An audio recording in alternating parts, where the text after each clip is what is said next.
Well, the Better Business Bureau is beginning to hear from customers of Alfred Angelo Bridal Company in the wake of the store closings all around the country. People are anxious to learn more about the status of their orders for bridal gowns or bridesmaid dresses, other accessories. Many customers are reporting that they learned of the closures without any warning from the store operators. Man, it's such a bummer for so many brides-to-be. And we have more information about what consumers need to know with Sean Rose with the Better Business Bureau joining us. Thank you.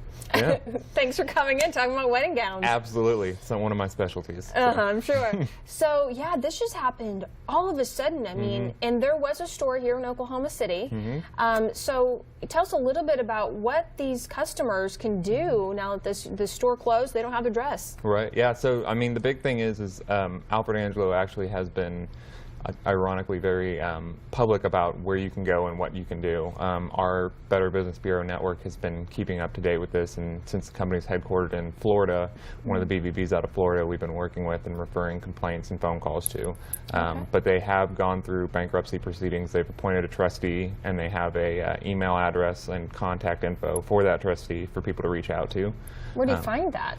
It's honestly on bbb.org or on the Alfred Angelo website. But we always refer, go check out BBB because we have that information and tips that people can utilize to reach out to them. Absolutely. So we can reach out to them. That's what you suggest doing first. If they're not getting anywhere, what can they do? Then they can reach out to us, and we'll be happy to contact the company for them.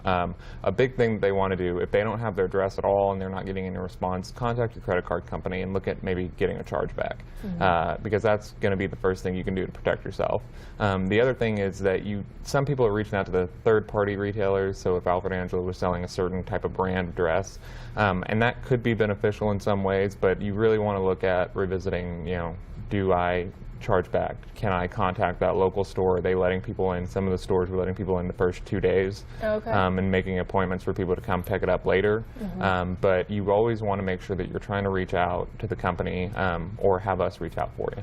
Let's talk about just, bridal dress shopping in general. What are some tips that you have? Because you have some great ones right here. Yeah, and the first thing is always start early.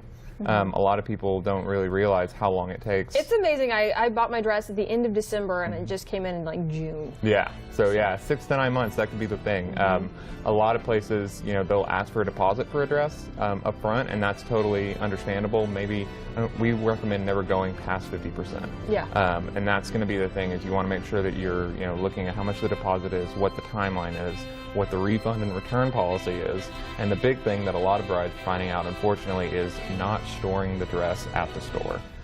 We always recommend you take it home or take it to wherever you're going to be getting ready on your big day, just because you don't want it to happen where the store might close and then you can't get your dress. Exactly. That's a big problem. And then whenever you're budgeting, another big thing that people don't think about is the alterations. Alterations, yeah, because they cost a lot. So you need to factor in your budget for your dress and your alterations budget on top of that. And that's something you can talk to the store about and see, how much is that going to cost.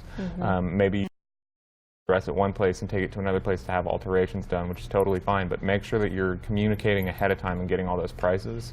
A big thing a lot of people do is go online, and that's pretty, you want to make sure that you're factoring in all these things ahead of time. Yes, we talked to them. All right, oklahomacity.bbb.org. You can find the Alfred Angelo email and phone number. You can call 239-6081 for more information. Sean, thank you so much. Thank you. What was his name that you get ready to marry?